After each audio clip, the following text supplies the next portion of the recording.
जागत जोत धन धन साहिब श्री गुरु नानक देव जी महाराज सच्चे पातशाह हाजर नाजर।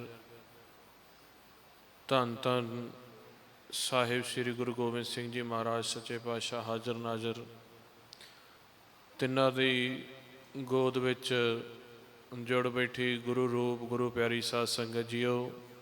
वाहिगुरु जी का खालसा वाहिगुरु जी की फतेह। जो सतगुरां ने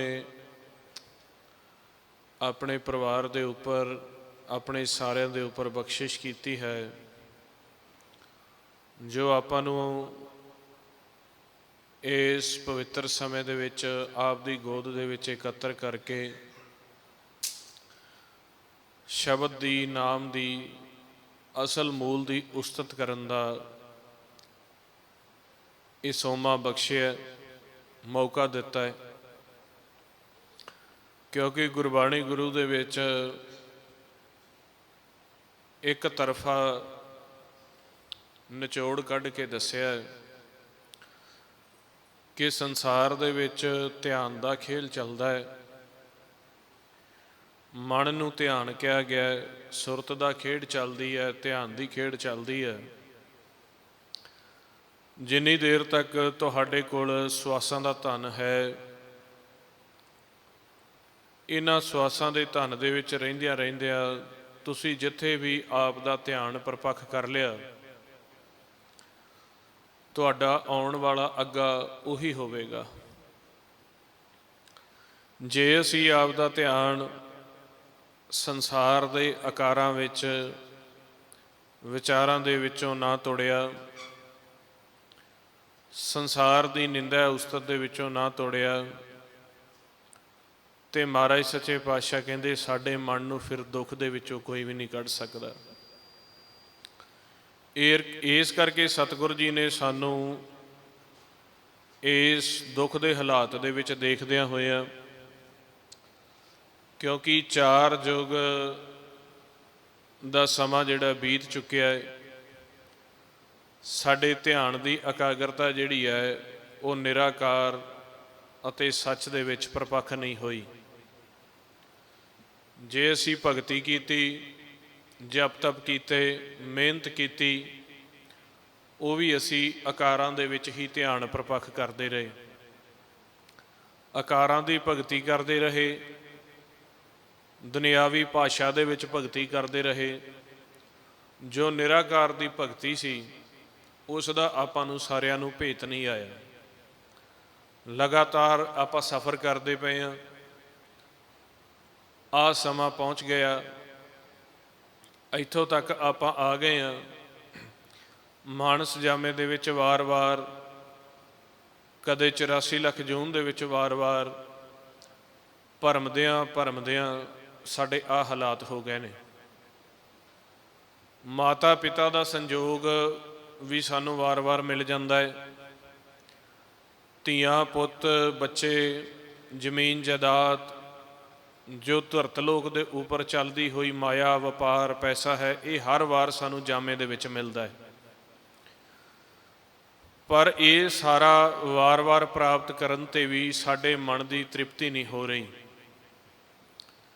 इस करके सतगुरु जी कहते हैं, हाथ कमंडल कापड़िया मन तृष्णा उपजी भारी, इस्त्री तज कर काम व्याप्या चित लाया पर नारी। सिख करे कर शब्द न चीनै लंपट है बाजारी, अंतर बिख बाहर निबराती तां जम करे खुआरे। कहते बाहरी तौर पर जिहड़ा भेख कर लिया, संसार दे विच सिक्ख्या दे दिती, ज्ञान प्राप्त कर लिया, पर जे अपना ध्यान जिहड़ा है वो नाम सच जो कि निराकार रूप दे विच है उहदे च परपक्ष नहीं कीता, ते कहते जमा ने सानू खुआर करना। इस करके गुरु साहब ने बड़ी किरपा की है, आपां नूं निराकार सरूपी नाम दा अते निराकार सरूपी अकाल पुरख दा भेत दिता है गुरबाणी गुरु दे विच। ਮਹਾਰਾਜ ਕਹਿੰਦੇ ਆ ਵੀ ਸੰਸਾਰੀ ਤੌਰ ਤੇ ਆਪਾਂ ਜਦੋਂ ਮਾਨਸ ਜਾਮਾ ਧਾਰਨ ਕਰਦੇ ਆ ਤੇ ਉਸ ਮਾਨਸ ਜਾਮੇ ਦੇ ਵਿੱਚ ਆਪਾਂ ਨੂੰ ਕੋਈ ਨਾ ਕੋਈ ਭਾਸ਼ਾ ਸਿੱਖਣੀ ਪੈਂਦੀ ਆ। ਜਿਵੇਂ ਅੱਜ ਮੌਜੂਦਾ ਸਮੇਂ ਵਿੱਚ ਚਾਹੇ ਕੋਈ ਗੁਰਮੁਖੀ ਸਿੱਖਦਾ, ਚਾਹੇ ਦੇਵਨਾਗਰੀ ਸਿੱਖਦਾ, ਚਾਹੇ ਕੋਈ ਫਾਰਸੀ ਸਿੱਖਦਾ, ਉਰਦੂ ਸਿੱਖਦਾ, ਇੱਕ ਵਾਰ ਸਾਨੂੰ ਸੰਸਾਰ ਦੀ ਭਾਸ਼ਾ ਦੇ ਵਿੱਚ ਪ੍ਰਵੇਸ਼ ਕਰਨਾ ਪੈਂਦਾ ਹੈ। ਪਰ ਇਸ ਸੰਸਾਰ ਦੀ ਭਾਸ਼ਾ ਦੇ ਵਿੱਚ ਅਸੀਂ ਸੰਸਾਰੀ ਇਹਨਾਂ ਅੱਖਰਾਂ ਦੇ ਰਾਹੀਂ ਗਿਆਨ ਪ੍ਰਾਪਤ ਕਰਕੇ ਅਸੀਂ ਫਿਰ ਨਿਰਾਕਾਰ ਦੀ ਭਾਸ਼ਾ ਦੇ ਵਿੱਚ ਜਾਣਾ। ਜਪਜੀ ਸਾਹਿਬ ਦੇ ਵਿੱਚ ਮਹਾਰਾਜ ਨੇ ਆਪਾਂ ਨੂੰ ਸਮਝਾਇਆ ਹੈ, ਅੱਖਰੀ ਨਾਮ, ਅੱਖਰੀ ਸਲਾਹ, ਅੱਖਰੀ ਗਿਆਨ, ਗੀਤ, ਗੁਣ ਗਾ। ਅੱਖਰਾਂ ਦੇ ਵਿੱਚ ਆਪਾਂ ਨੂੰ ਗਿਆਨ ਪ੍ਰਾਪਤ ਆਪਾਂ ਕਰਨਾ ਹੈ। ਅੱਖਰਾਂ ਦੇ ਵਿੱਚ ਆਪਾਂ ਗੀਤ ਵੀ ਗਾਉਣੇ ਨੇ, ਅੱਖਰਾਂ ਦੇ ਵਿੱਚ ਆਪਾਂ ਸ਼ਬਦ ਦਾ ਵੀ ਜਾਪ ਕਰਨਾ ਹੈ। ਪਰ ਫਿਰ ਉਸ ਅਵਸਥਾ ਦੇ ਵਿੱਚ ਜਾਣਾ ਹੈ ਜਿੱਥੇ ਮਹਾਰਾਜ ਕਹਿੰਦੇ ਪਏ ਨੇ, ਕਾਗਦ ਕਲਮ ਨਾ ਲਿਖਣ ਹਾਰ, ਮੰਨੇ ਕਾ ਬਹਿ ਕਰਨ ਵਿਚਾਰ, ਐਸਾ ਨਾਮ ਨਿਰੰਜਨ ਹੋਏ, ਜੇ ਕੋ ਮਨ ਜਾਣੈ ਮਨ ਕੋਏ। ਉਸ ਨਾਮ ਦੇ ਵਿੱਚ ਫਿਰ ਆਪਾਂ ਚਲੇ ਜਾਣਾ ਹੈ, ਜਿਸ ਨੂੰ ਫਿਰ ਕਾਗਜ਼ ਦੇ ਉੱਪਰ ਲਿਖਿਆ ਨਹੀਂ ਜਾ ਸਕਦਾ, ਕਲਮ ਦੁਆਰਾ ਉਸ ਨੂੰ ਉਕੇਰਿਆ ਨਹੀਂ ਜਾ ਸਕਦਾ। ਉਸ ਨਾਮ ਨਿਰੰਜਨ ਦੇ ਵਿੱਚ ਆਪਾਂ ਜਾਣਾ। ਹੁਣ ਇੱਥੇ ਭਾਸ਼ਾ ਦੇ ਵਿੱਚ ਆਪਾਂ ਉਲਝ ਜਾਂਦੇ ਹਾਂ, ਕੋਈ ਵਿਆਕਰਨ ਦੇ ਵਿੱਚ ਉਲਝ ਗਿਆ, ਕੋਈ ਗਿਆਨ ਦੇ ਵਿੱਚ ਉਲਝ ਗਿਆ।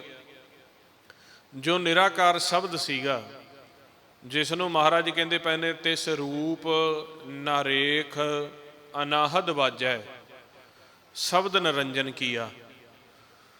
ਉਸ ਅਨਹਦ ਸ਼ਬਦ ਦਾ ਕੋਈ ਰੂਪ ਰੇਖ ਨਹੀਂ ਤੇ ਲਗਾਤਾਰ ਵੱਜਦਾ ਪਿਆ। ਕਿੱਥੇ ਵੱਜਦਾ ਪਿਆ?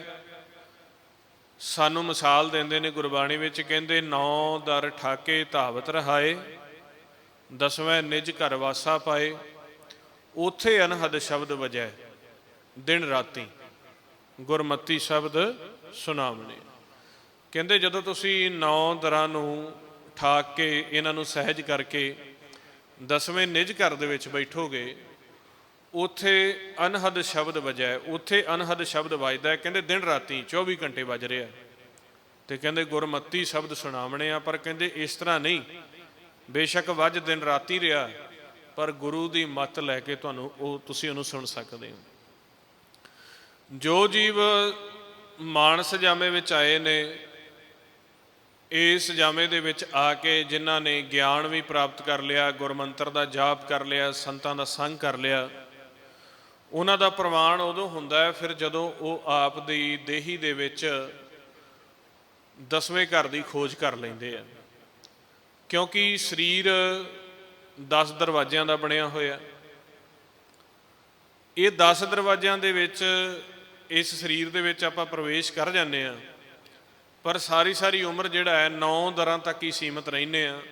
ਸਾਡੇ ਅੱਖਾਂ, ਸਾਡੇ ਕੰਨ, ਸਾਡਾ ਮੁੱਖ, ਨਾਸਿਕਾ, ਗਿਆਨ ਇੰਦਰੇ, ਕਰਮ ਇੰਦਰੇ, ਤੇ ਜਿਹੜਾ 10ਵਾਂ ਹੈ ਉਹਨੂੰ ਆਪਾਂ ਬੁੱਝਦੇ ਨਹੀਂ। 9 ਦਰ ਦੇਖ ਜੋ ਕਾਮਣ ਭੂਲੀ, ਬਸਤ ਅਨੂਪ ਨਾ ਪਾਈ।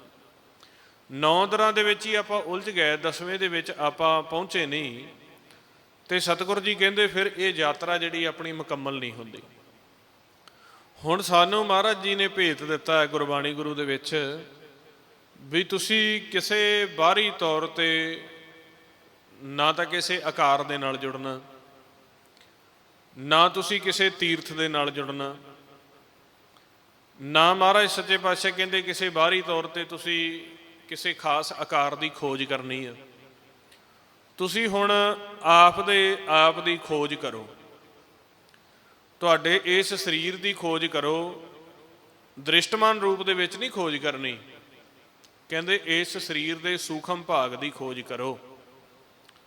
ਕਹਿੰਦੇ ਹਰ ਮੰਦਰ ਇਹੋ ਸਰੀਰ ਹੈ, ਗਿਆਨ ਰਤਨ ਪ੍ਰਗਟ ਹੋਏ। ਹਰੀ ਇਸ ਸਰੀਰ ਦੇ ਵਿੱਚ ਮੰਦਰ ਬਣਾ ਕੇ ਬੈਠੇ ਹੋਏ ਨੇ, ਤੇ ਗਿਆਨ ਦੁਆਰਾ ਤੁਸੀਂ ਇਸ ਸਰੀਰ ਦੇ ਵਿਚਲੇ ਹਰੀ ਦੇ ਮੰਦਰ ਨੂੰ ਬੁੱਝ ਲਓ। ਤੇ ਕਹਿੰਦੇ ਮਨਮੁਖ ਜਿਹੜਾ ਹੈ ਉਹ ਇਸ ਸਰੀਰ ਦੇ ਵਿਚਲੇ ਹਰੀ ਦੇ ਮੰਦਰ ਨੂੰ ਬੁੱਝਦਾ ਨਹੀਂ। ਕਿਉਂ? ਜਿਹੜੇ 5 ਦੂਤ ਨੇ, ਜਿਵੇਂ ਮਨ ਸਾਡਾ ਸੂਖਮ ਹੈ ਗੁਰੂ ਪਿਆਰਿਓ, ਉਸੇ ਤਰ੍ਹਾਂ ਸਾਡੀ ਦੇਹੀ ਦੇ ਵਿੱਚ ਵਸਣ ਵਾਲੇ 5 ਦੂਤ ਆ, ਉਹ ਵੀ ਸੂਖਮ ਆ। ਸੂਖਮ ਤੋਂ ਭਾਵ ਹੈ ਜੋਤ ਸਰੂਪ। ਤੇ ਮਹਾਰਾਜ ਕਹਿੰਦੇ ਨੇ ਪੰਚ ਦੂਤ ਚਿਤਵੈ ਵਿਕਾਰਾ, ਮਾਇਆ ਮੋਹ ਕਾ ਇਹ ਪਸਾਰਾ। ਉਹ ਵਿਕਾਰ ਸਾਨੂੰ ਦਿੰਦੇ ਆ ਅੰਦਰੋਂ, ਜਿਹੜੇ ਲਗਾਤਾਰ ਵਿਚਾਰ ਚੱਲਦੇ ਰਹਿੰਦੇ ਆ, ਚਾਹੇ ਅਸੀਂ ਸੋਚਦੇ ਹਾਂ ਚਾਹੇ ਨਹੀਂ ਸੋਚਦੇ ਹਾਂ, ਚਾਹੇ ਸਾਨੂੰ ਕਿਸੇ ਵਿਚਾਰ ਦੀ ਲੋੜ ਹੈ ਚਾਹੇ ਨਹੀਂ ਹੈ, ਪਰ ਲਗਾਤਾਰ ਅੰਦਰੋਂ ਫੁਰਨੇ ਚੱਲਦੇ ਆ। ਕੰਮ ਕਰਦਿਆਂ ਵੀ ਫੁਰਨੇ ਚੱਲਦੇ ਆ, ਸਿਮਰਨ ਕਰਦਿਆਂ ਵੀ ਫੁਰਨੇ ਚੱਲਦੇ ਆ, ਗੁਰਬਾਣੀ ਪੜ੍ਹਦਿਆਂ ਵੀ ਫੁਰਨੇ ਚੱਲਦੇ ਆ, ਅਕਥ ਕਥਾ ਦੀ ਵਿਚਾਰ ਸੁਣਦਿਆਂ ਫੁਰਨੇ ਚੱਲਦੇ ਆ। ਉਹ ਫੁਰਨੇ ਹੀ ਸਾਡੇ ਤੇ ਮਾਲਕ ਦੇ ਵਿੱਚ ਮਿਲਾਪ ਦੇ ਲਈ ਰੁਕਾਵਟ ਹੈ। ਤੇ ਮਹਾਰਾਜ ਕਹਿੰਦੇ ਵੀ ਇਹ ਫੁਰਨੇ ਅੱਜ ਤੱਕ ਬੰਦ ਨਹੀਂ ਹੋਏ। ਵੈਸੇ ਤਾਂ ਫੁਰਨਿਆਂ ਦਾ ਵਹਾਅ ਲਗਾਤਾਰ ਚੱਲਦਾ ਰਹਿੰਦਾ, ਕਦੇ ਵੀ ਵਿਚਾਰ ਬੰਦ ਨਹੀਂ ਹੋ ਸਕਦਾ, ਪਰ ਮਨ ਜਿਹੜਾ ਹੈ ਉਹ ਵਿਚਾਰਾਂ ਤੋਂ ਵੱਖਰਾ ਹੋ ਸਕਦਾ। ਜੋ ਫੁਰਨੇ ਆ, ਵਿਚਾਰ ਆ, ਇਹ ਸਾਡੀ ਦੇਹੀ ਦੇ ਵਿੱਚ ਚੱਲਦੇ ਰਹਿੰਦੇ ਆ, ਲਗਾਤਾਰ ਚੱਲਦੇ ਰਹਿੰਦੇ ਆ। ਜੇ ਵਿਚਾਰ ਨਾ ਹੋਵੇਗਾ, ਆ ਹੁਣ ਮੈਂ ਬਚਨ ਕਰਦਾ ਪਿਆ, ਇਹ ਵੀ ਵਿਚਾਰ ਹੀ ਚੱਲ ਰਹੀ ਹੈ, ਤੁਸੀਂ ਸੁਣ ਰਹੇ ਹੋ ਮੇਰੀ ਵਿਚਾਰ ਨੂੰ। ਪਰ ਜਿਹੜਾ ਮਨ ਹੈ ਉਹ ਇਹਨਾਂ ਵਿਚਾਰਾਂ ਤੋਂ ਰਹਿਤ ਕੀਤਾ ਜਾ ਸਕਦਾ ਹੈ। ਵਿਚਾਰ ਦੇਹੀ ਤੱਕ ਰਹਿ ਜਾਂਦੇ ਆ, ਪਿੱਛੇ ਰਹਿ ਜਾਂਦੇ ਆ, ਮਨ ਵਿਚਾਰਾਂ ਤੋਂ ਉੱਪਰ ਉੱਠ ਜਾਂਦਾ, ਸੁੰਨ ਵਿੱਚ ਚਲਿਆ ਜਾਂਦਾ।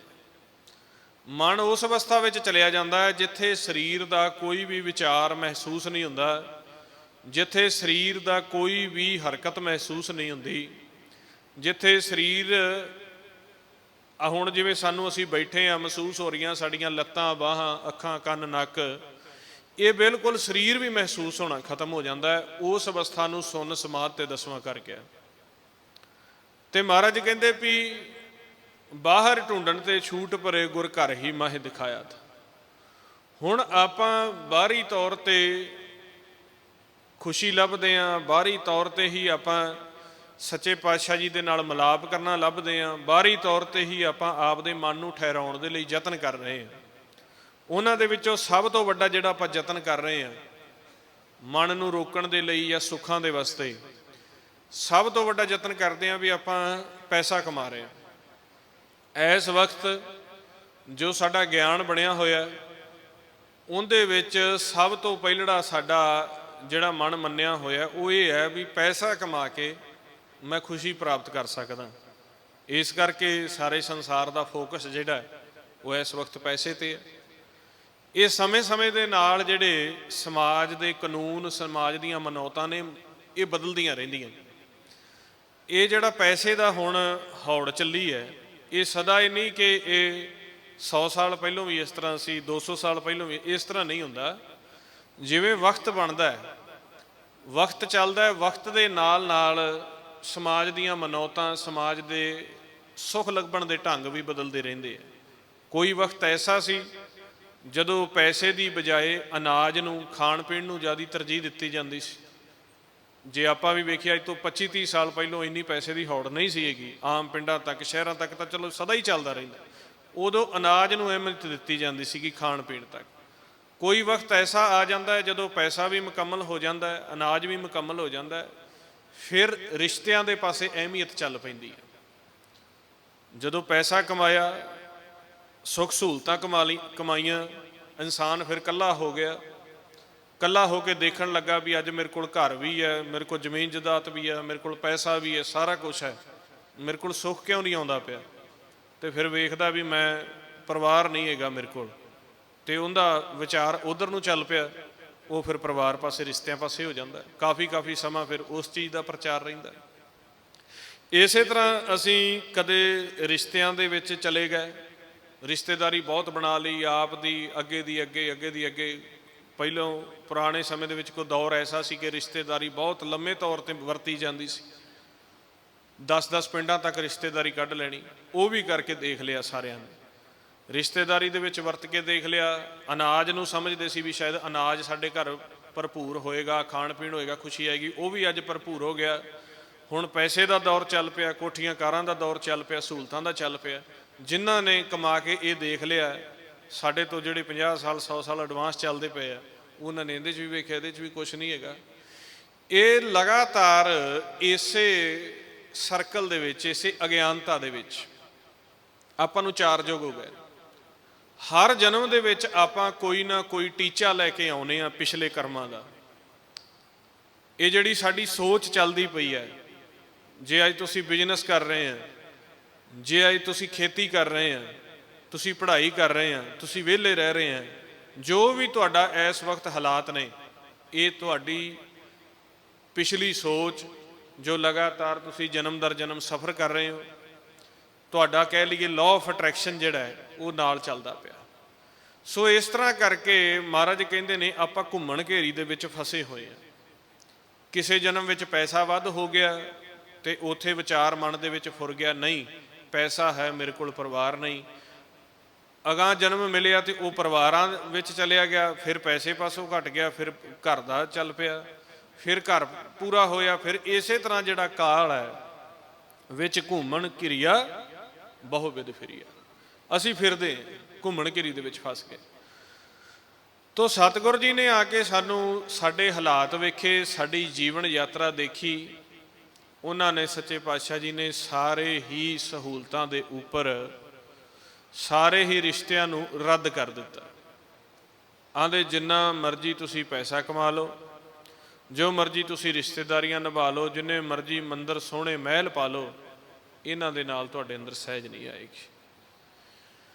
ਤੁਹਾਨੂੰ ਦੱਸਦੇ ਹਾਂ ਵੀ ਸ਼ਾਂਤੀ ਕਿਵੇਂ ਆਏਗੀ, ਸਹਿਜ ਕਿਵੇਂ ਆਏਗੀ, ਮਨੋਰਥ ਪੂਰੇ ਕਿਵੇਂ ਹੋਣਗੇ। ਕਿਉਂਕਿ ਇਨਸਾਨ ਦਾ, ਮਨੁੱਖ ਦਾ ਮਨੋਰਥ ਨਹੀਂ ਪੂਰਾ ਹੋ ਰਿਹਾ।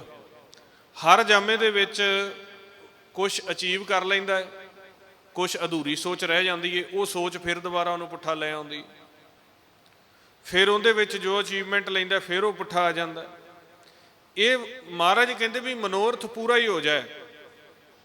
ਜਦੋਂ ਇਹ ਸਰੀਰ ਦੇ ਵਿੱਚੋਂ ਨਿਕਲਣ ਲੱਗੀਏ ਤੇ ਸਾਨੂੰ ਹੋਵੇ ਵੀ ਬਸ ਸਾਰਾ ਪੂਰਾ ਹੋ ਗਿਆ, ਹੁਣ ਕੁਛ ਨਹੀਂ ਚਾਹੀਦਾ, ਮਨੋਂ ਕਹੀਏ। ਕਿਉਂਕਿ ਸਰੀਰ ਕਰਕੇ ਤਾਂ ਅਸੀਂ ਕਹਿ ਦਿੰਦੇ ਹਾਂ, ਝੂਠ ਕਹਿੰਦੇ ਹਾਂ। ਜਿੱਥੇ ਫਿਰ ਭਗਤਾਂ ਨੇ ਕਹਿ ਦਿੱਤਾ ਸਫਲ ਸਫਲ ਭਈ ਸਫਲ ਯਾਤਰਾ, ਆਵਣ ਜਾਣ ਰਹੇ ਮਿਲੇ ਸਾਦਾ। ਕਹਿੰਦੇ ਸਾਡੀ ਯਾਤਰਾ ਸਫਲ ਹੋ ਗਈ, ਅਸੀਂ ਸਭ ਦੇਖ ਲਿਆ। ਸਭ ਦੇਖ ਕੇ ਅਸੀਂ ਇਸ ਟੀਚੇ ਤੇ ਪਹੁੰਚੇ ਹਾਂ, ਆਸ ਨਿਰਾਸ ਰਹਿ ਸੰਨਿਆਸੀ, ਏਕਸ ਸਿਉ ਲਿਵ ਲਾਏ, ਹਰ ਰਸ ਪੀਵੈ ਤਾਂ ਸ਼ਾਂਤ ਆਵੈ, ਨਿਜ ਘਰ ਵਸੈ ਆਏ। ਮਹਾਰਾਜ ਕਹਿੰਦੇ ਵੀ ਜੇ ਆਸਾਂ ਤੋਂ ਨਿਰਾਸ਼ ਹੋ ਕੇ, ਵਿਚਾਰਾਂ ਤੋਂ ਉੱਪਰ ਉੱਠ ਕੇ ਅੰਮ੍ਰਿਤ ਰਸ ਤੁਸੀਂ ਪੀਣਾ ਸ਼ੁਰੂ ਕਰ ਦਿਓ, ਨਾਦ ਦੀ ਭਗਤੀ ਕਰਨੀ ਸ਼ੁਰੂ ਕਰ ਦਿਓ, 10ਵੇਂ ਘਰ ਦੇ ਵਿੱਚ ਤੁਸੀਂ ਆਸਣ ਲਾ ਲਵੋ, ਤਾਂ ਤੁਹਾਡਾ ਸਾਰਾ ਹੀ ਇਹ ਜਿੰਨਾ ਚੱਲਦਾ ਪਿਆ ਬੜੇ ਸਮੇਂ ਤੋਂ ਤੁਹਾਡਾ ਇਹ ਖਤਮ ਹੋ ਸਕਦਾ। ਉਹਨਾਂ ਨੇ ਫਿਰ ਆਪਾਂ ਨੂੰ ਸਮਝਾਇਆ, ਕਦੇ ਵੀ ਨਾ ਤਾਂ ਕੋਈ ਰਿਸ਼ਤਾ ਪੂਰਾ ਹੋਏਗਾ, ਨਾ ਪੈਸਾ ਪੂਰਾ ਹੋਏਗਾ, ਨਾ ਸਹੂਲਤ ਪੂਰੀ ਹੋਏਗੀ। ਇਹਨਾਂ ਦੇ ਵਿੱਚ ਤੁਸੀਂ ਜਿੰਨਾ ਮਰਜ਼ੀ ਇਹਨਾਂ ਨੂੰ ਕਮਾ ਕੇ ਦੇਖ ਲਓ, ਇਹਨਾਂ ਵਿੱਚ ਤੁਹਾਡੀ ਸਹਿਜ ਨਹੀਂ ਪ੍ਰਗਟ ਹੋਏਗੀ। ਜਿਹੜਾ ਕਰਮ ਹੈ ਉਹ ਤੁਹਾਨੂੰ ਸਹਿਜ ਦੇ ਹੀ ਨਹੀਂ ਸਕਦਾ। ਮਹਾਰਾਜ ਫਿਰ ਕੀ ਕਹਿੰਦੇ, ਕਰਮੀ ਸਹਿਜ ਨਾ ਉਪਜੈ, ਵਿਣ ਸਹਿਜੇ ਸਹਿਸਾ ਨਾ ਜਾਏ। ਕਰਮ ਦੇ ਵਿੱਚੋਂ ਕਦੇ ਵੀ ਸਹਿਜ ਨਹੀਂ ਪ੍ਰਗਟ ਹੋਏਗੀ, ਕਰਮ ਦੇ ਵਿੱਚ ਸਾਰਾ ਆ ਗਿਆ। ਕਰਮੀ ਸਹਿਜ ਨਾ ਉਪਜੇ, ਵਿਣ ਸਹਿਜੇ ਸਹਿਸਾ ਨਾ ਜਾਏ, ਨਾ ਸਹਿਸਾ ਜਾਏ ਕਿਤੇ ਸੰਜਮ ਰਹੇ ਕਰਮ ਕਮਾਏ। ਫਿਰ ਕਹਿੰਦੇ ਸਹਿਸੇ ਜੀਓ ਮਲੀਨ ਹੈ ਕਿ ਸੰਜਮ ਧੋਤਾ ਜਾਏ। ਕਰਮ ਦੇ ਵਿੱਚੋਂ ਸੰਸੇ ਪ੍ਰਗਟ ਹੁੰਦੇ ਰਹਿੰਦੇ ਆ, ਸੰਸਿਆਂ ਦੇ ਨਾਲ ਮਨ ਮਲੀਨ ਹੋ ਜਾਂਦਾ ਤੇ ਸਾਡੀ ਜੀਵਨ ਯਾਤਰਾ ਪੂਰੀ ਨਹੀਂ ਹੁੰਦੀ। ਫਿਰ ਮਹਾਰਾਜ ਕਹਿੰਦੇ ਮਨ ਧੋਵੋ ਸ਼ਬਦ ਲਾਗੋ, ਹਰਸਿਓ ਰਹੋ ਚਿਤ ਲਾਏ।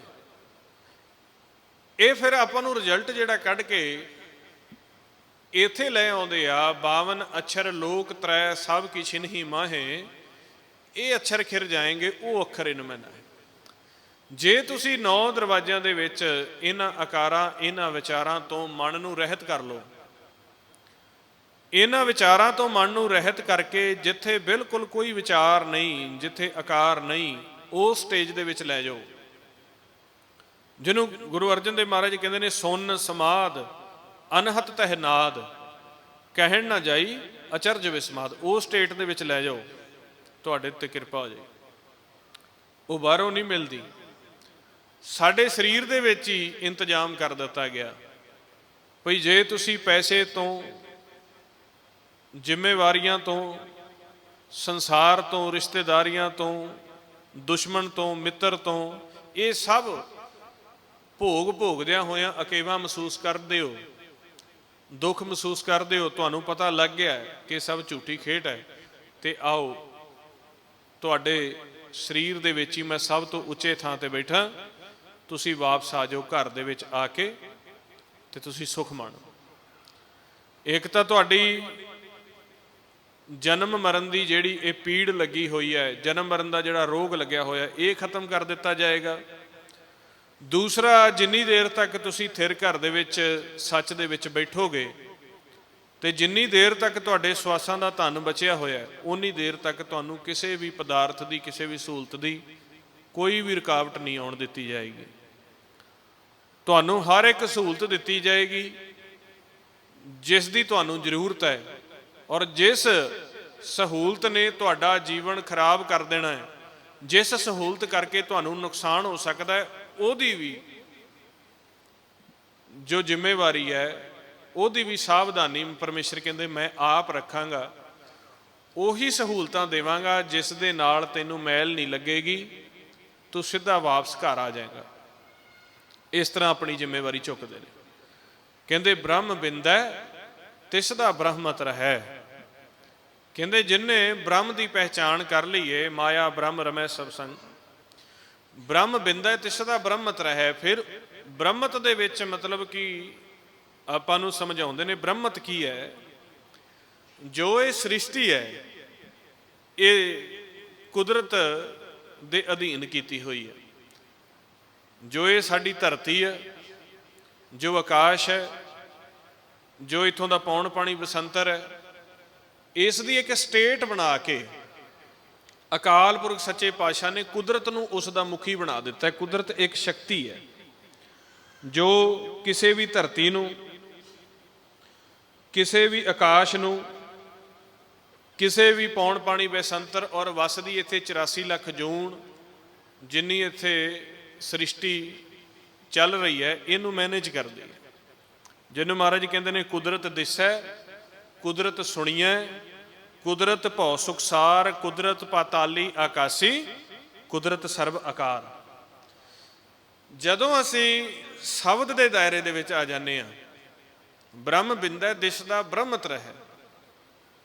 ਮਨਮੁਖ ਜਿਹੜਾ ਸ਼ਬਦ ਦੇ ਦਾਇਰੇ ਵਿੱਚ ਨਹੀਂ ਹੈਗਾ, ਉਹ ਕੁਦਰਤ ਦੇ ਵਿਰੁੱਧ ਚੱਲ ਰਿਹਾ ਹੈ ਤੇ ਕੁਦਰਤ ਉਹਨੂੰ ਸਜ਼ਾ ਦੇ ਰਹੀ ਹੈ।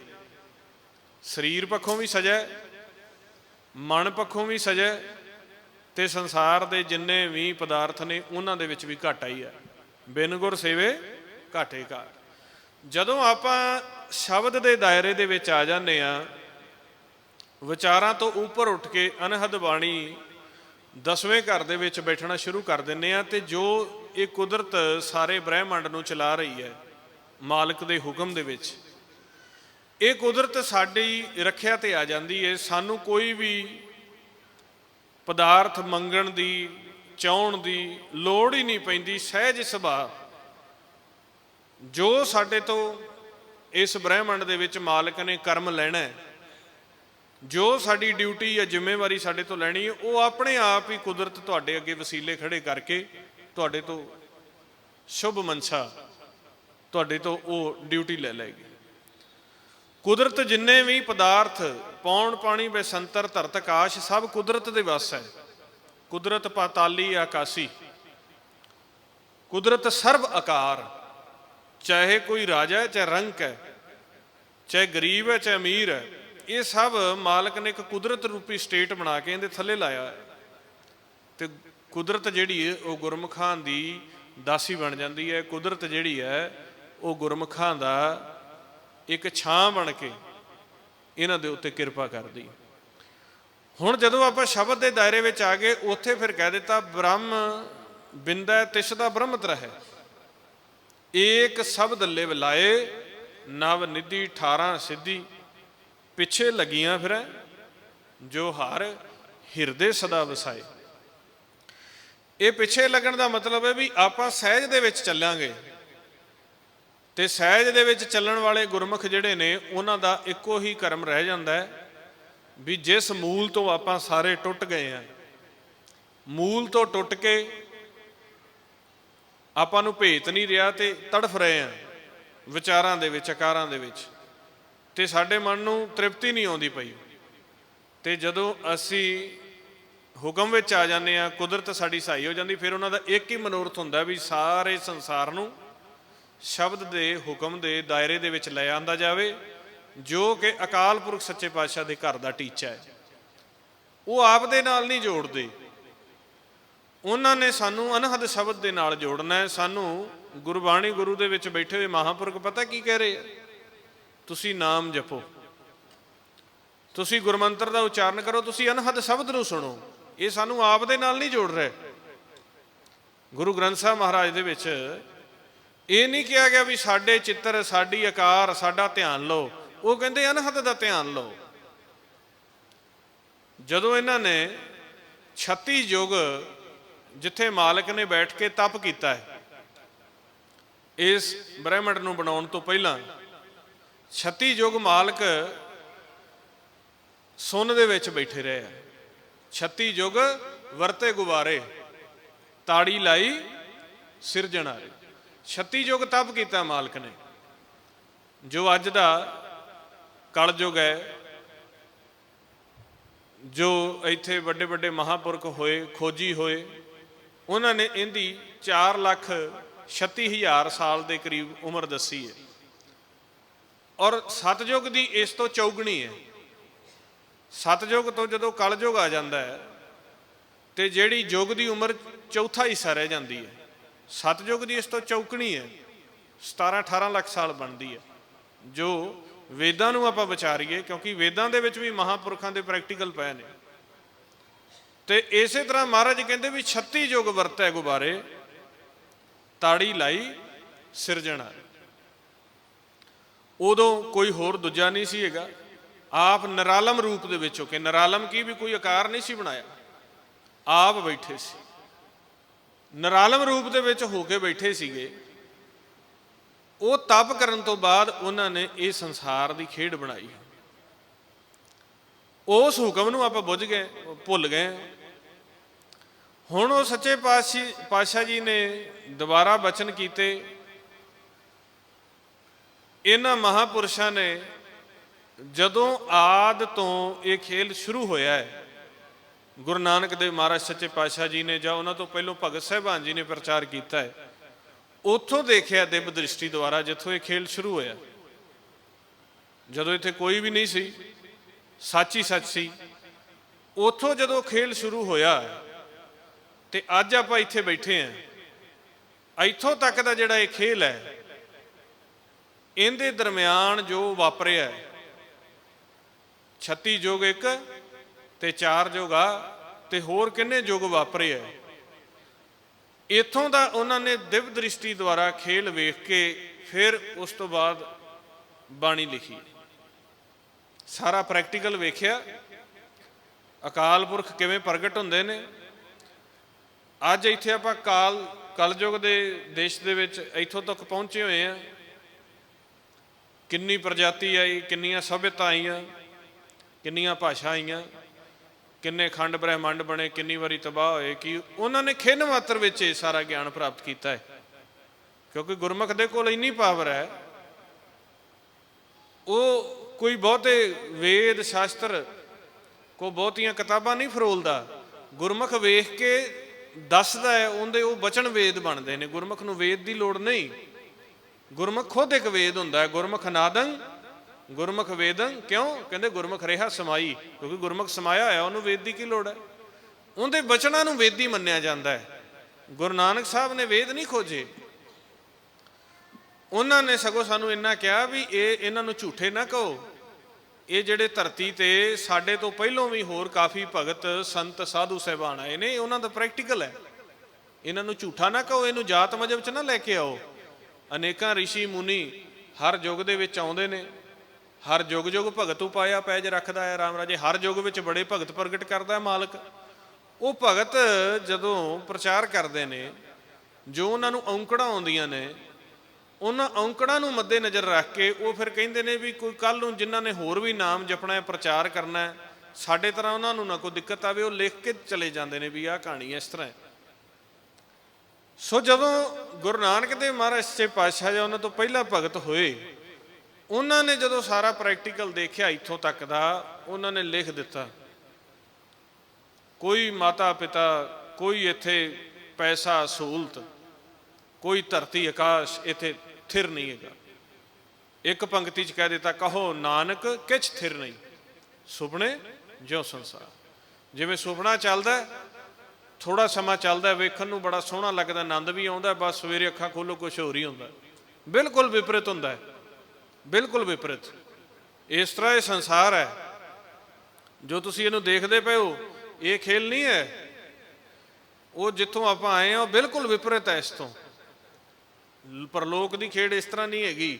ਤੁਸੀਂ ਇਸ ਖੇਲ ਨੂੰ ਦੇਖ ਕੇ ਇਹ ਅੰਦਾਜ਼ੇ ਲਾ ਕੇ ਤੇ ਫਿਰ ਤੁਸੀਂ ਪਰਮੇਸ਼ਰ ਦੀ ਖੋਜ ਕਰਦੇ ਹੋ, ਇਸ ਤਰ੍ਹਾਂ ਨਹੀਂ ਹੈਗਾ।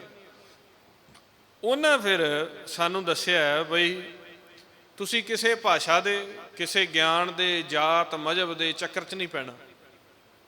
ਤੁਸੀਂ ਹੁਣ ਆਏ ਹੋ, ਕੋਈ ਹਿੰਦੂ ਬੈਠਾ ਹੈ, ਕੋਈ ਸਿੱਖ ਬੈਠਾ ਹੈ, ਤੇ ਜੇ ਕਿਤੇ ਦੁਬਾਰਾ 500 ਸਾਲ ਬਾਅਦ ਦੁਬਾਰਾ ਗੇੜਾ ਤੁਹਾਡਾ ਲਵਾ ਦਿੱਤਾ, ਉਦੋਂ ਕੋਈ ਹਿੰਦੂ ਮੁਸਲਿਮ ਸਿੱਖ ਕੋਈ ਵੀ ਨਹੀਂ ਰਹਿਣਾ, ਉਦੋਂ ਕੋਈ ਹੋਰ ਜਾਤਾਂ ਹੋਣਗੀਆਂ। ਉਸ ਤੋਂ ਬਾਅਦ ਦੁਬਾਰਾ ਗੇੜਾ ਲਵਾ ਦਿੱਤਾ, ਉਦੋਂ ਕੋਈ ਜਾਤਾਂ ਹੋਰ ਹੋਣਗੀਆਂ। ਧਰਤੀ ਇਹੀ ਹੋਏਗੀ। ਇੱਕ ਵਾਰੀ ਮਾਨਸ ਜਾਮੇ ਚੋਂ ਨਿਕਲ ਕੇ 84 ਲੱਖ ਜੂਨ ਵਿੱਚ ਜਦੋਂ ਗੇੜਾ ਲਾਇਆ, ਦੁਬਾਰਾ ਜਿੰਨੇ ਨੂੰ ਮਾਨਸ ਬਣ ਕੇ ਆਓਗੇ, ਇੱਥੇ ਭਾਸ਼ਾ ਹੋਰ ਹੋਏਗੀ, ਜਾਤ ਹੋਰ ਹੋਏਗੀ, ਮਜ਼ਹਬ ਹੋਰ ਹੋਏਗਾ। ਨਾ ਹਿੰਦੂ, ਨਾ ਮੁਸਲਮਾਨ, ਨਾ ਸਿੱਖ, ਨਾ ਈਸਾਈ, ਨਾ ਜੈਨੀ, ਨਾ ਬੋਧੀ, ਨਾ ਭਾਸ਼ਾ। ਇਹ ਥਿਰ ਨਹੀਂ ਹੈਗਾ। ਤੇ ਤੁਸੀਂ ਕਿਉਂ ਝਗੜਾ ਕਰਦੇ ਹੋ? ਕੋਈ ਥਿਰ ਨਹੀਂ। ਤੁਹਾਨੂੰ ਇੱਕ ਖੇਲ ਦੱਸ ਦਿੰਦੇ ਹਾਂ, ਗਿਆਨ ਵੀ ਥਿਰ ਨਹੀਂ, ਗਿਆਨ ਬਦਲੀ ਹੋ ਜਾਂਦਾ ਹੈ। ਭਾਸ਼ਾ ਥਿਰ ਨਹੀਂ, ਭਾਸ਼ਾ ਬਦਲੀ ਹੋ ਜਾਂਦੀ ਹੈ। ਆਪਾਂ ਇੱਥੋਂ ਦੇਖ ਲਈਏ, ਪੰਜਾਬੀ ਬੋਲ ਰਿਹਾ ਮੈਂ ਹਰਿਆਣੇ ਤੋਂ ਚੱਲ ਕੇ ਆਇਆ, ਇੱਥੇ ਮੈਂ ਲੁਧਿਆਣੇ ਬੈਠਾ, ਤੇ ਮੇਰੇ ਬੋਲਣ ਦੇ ਲਹਿਜੇ ਵਿੱਚ ਤੇ ਤੁਹਾਡੇ ਵਿੱਚ ਕਿੰਨਾ ਫਰਕ ਹੈ। ਇੱਥੋਂ 50-100 ਕਿਲੋਮੀਟਰ ਹੋਰ ਅੰਮ੍ਰਿਤਸਰ ਚਲੇ ਜਾਓ, ਪੰਜਾਬੀ ਬੋਲਣ 'ਚ ਕਿੰਨਾ ਫਰਕ ਹੈ। ਇਸ ਤਰ੍ਹਾਂ ਭਾਸ਼ਾ ਵੀ ਖਤਮ ਹੈ, ਭਾਸ਼ਾ ਖਤਮ ਹੈ, ਗਿਆਨ ਖਤਮ ਹੈ। ਭਾਸ਼ਾ ਦੇ ਵਿੱਚ ਹੀ ਗਿਆਨ ਲਿਖਿਆ ਹੋਇਆ, ਲਿਪੀ ਵਿੱਚ ਗਿਆਨ ਲਿਖਿਆ। ਆਖਦੇ ਤੁਹਾਨੂੰ ਐਸਾ ਮੰਤਰ ਦੇ ਦਿੰਦੇ ਆ, ਇੱਕ ਵਾਰੀ ਲੈ ਲਓ, ਦੁਬਾਰਾ ਲੈਣ ਦੀ ਲੋੜ ਨਹੀਂ। ਕਿੰਨੇ ਗੁਰੂ ਕੀਤੇ ਆਪਾਂ, ਉਹਨਾਂ ਨੇ ਇਹ ਵੀ ਸਾਨੂੰ ਦੱਸਿਆ, ਪੂਰਵ ਜਨਮ ਹਮ ਤੁਮਰੇ ਸੇਵਕ ਅਬ ਤੋਂ ਮਿਟਿਆ ਨਾ ਜਾਈ। ਕੀਤੇ ਗੁਰ ਕੀਤੇ ਚੇਲੇ ਹੋਏ, ਬੜੇ ਗੁਰੂ ਕੀਤੇ ਆ, ਗੁਰੂਆਂ ਤੋਂ ਮੰਤਰ ਵੀ ਬੜੇ ਲਏ ਆ ਕਹਿੰਦੇ ਪਿਛਲੇ ਜਾਮਿਆਂ 'ਚ, ਪਰ ਕਹਿੰਦੇ ਉਹ ਮੰਤਰ ਸਾਨੂੰ ਦਿੰਦੇ ਰਹੇ ਭਾਸ਼ਾ ਵਿੱਚ। ਸਾਨੂੰ ਆਹ ਮੰਤਰ ਕਿਸੇ ਦਿੱਤਾ ਹੀ ਨਹੀਂ ਗਾ, ਸਤਨਾਮ ਪ੍ਰਭ ਕਾ ਸੁਖਦਾਈ, ਵਿਸ਼ਵਾਸ ਸਤ ਨਾਨਕ ਗੁਰ ਤੇ ਪਾਈ। ਆ ਸਤਨਾਮ ਦਾ ਮੰਤਰ ਨਹੀਂ ਦਿੱਤਾ। ਹੁਣ ਸਤਨਾਮ ਇੱਥੇ ਇਹ ਨਾ ਸੋਚ ਲਓ ਜਿਹੜਾ ਆਪਾਂ ਜਪਦੇ ਹਾਂ ਸਤਨਾਮ ਸਤ, ਇਹ ਨਹੀਂ।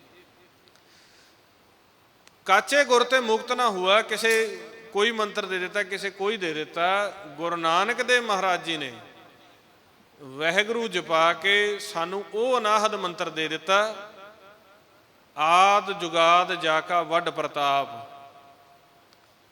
ਜਿਹੜਾ ਚੱਲ ਰਿਹਾ ਬਿਲਕੁਲ। ਅਜੱਪਾ ਜਾਪ ਨਾ ਵਿਸਰੈ, ਆਦ ਜੁਗਾਦ ਸਮਾਏ। ਆਦ ਤੇ ਜੁਗਾਦ ਦੇ ਵਿੱਚ ਇੱਕੋ ਹੀ ਮੰਤਰ ਚੱਲਦਾ ਹੈ, ਉਹ ਹੈ ਅਜੱਪਾ ਜਾਪ। ਉਹਨੂੰ ਕਹਿ ਦਿੱਤਾ ਅਨਹਦ ਬਾਣੀ। ਇਹ ਕਦੇ ਨਹੀਂ ਬਦਲਦਾ। ਤੇ ਗੁਰੂ ਨਾਨਕ ਦੇਵ ਨੇ ਜਪਜੀ ਸਾਹਿਬ ਦੇ ਵਿੱਚ ਇਹਨੂੰ ਕਿਹਾ, ਭੁਗਤ ਗਿਆਨ ਦਇਆ ਭੰਡਾਰਨ ਘਟ ਘਟ ਵਾਜੈ ਨਾਦ। ਉਸੇ ਨੂੰ ਸਤਨਾਮ ਕਿਹਾ। ਸਤਨਾਮ ਪ੍ਰਭ ਕਾ ਸੁਖਦਾਈ, ਸਤ ਹੋ ਗਿਆ ਪ੍ਰਕਾਸ਼, ਨਾਮ ਹੋ ਗਿਆ ਅਨਹਦ।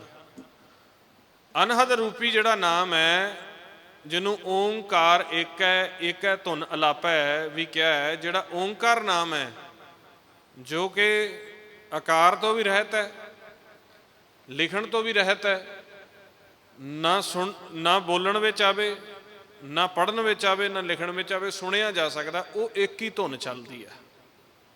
ਜੇ ਉਹਦੇ ਵਿੱਚ ਆਪਾਂ ਸਮਾ ਗਏ, ਫਿਰ ਚਾਰ ਯੁਗ ਦੀ ਜਿੰਨੀ ਮਰਜ਼ੀ ਵਾਰ ਚੌਂਕੜੀ ਆਵੇ, ਜਿੰਨੀ ਵਾਰ ਮਰਜ਼ੀ ਵਾਰ ਖੇਡ ਚੱਲੇ ਵਰੇ, ਫਿਰ ਦੁਬਾਰੇ ਮੰਤਰ ਲੈਣ ਦੀ ਲੋੜ ਨਹੀਂ ਪੈਂਦੀ। ਹਰ ਜਨ ਹਰ ਹਰ ਨਾਮ ਸਮਾਣੇ, ਦੁੱਖ ਜਨਮ ਮਰਨ ਭਾਵ ਖੰਡਾ ਹੈ। ਅਵਿਨਾਸੀ ਪੁਰਖ ਪਾਇਆ ਪਰਮੇਸ਼ਰ, ਬਹੁ ਸੋਭ ਖੰਡ ਬ੍ਰਹਮੰਡਾ। ਖੰਡਾਂ ਬ੍ਰਹਮੰਡਾਂ ਦੇ ਵਿੱਚ ਤੁਹਾਨੂੰ ਫਿਰ ਲੋੜ ਨਹੀਂ ਪਏਗੀ। ਗੁਰੂ ਨਾਨਕ ਦੇਵ ਸਾਨੂੰ ਉਹ ਮੰਤਰ ਦੇ ਕੇ ਗਏ। ਉਹ ਮੰਤਰ ਸਿੱਧਾ ਨਹੀਂ ਮਿਲਦਾ।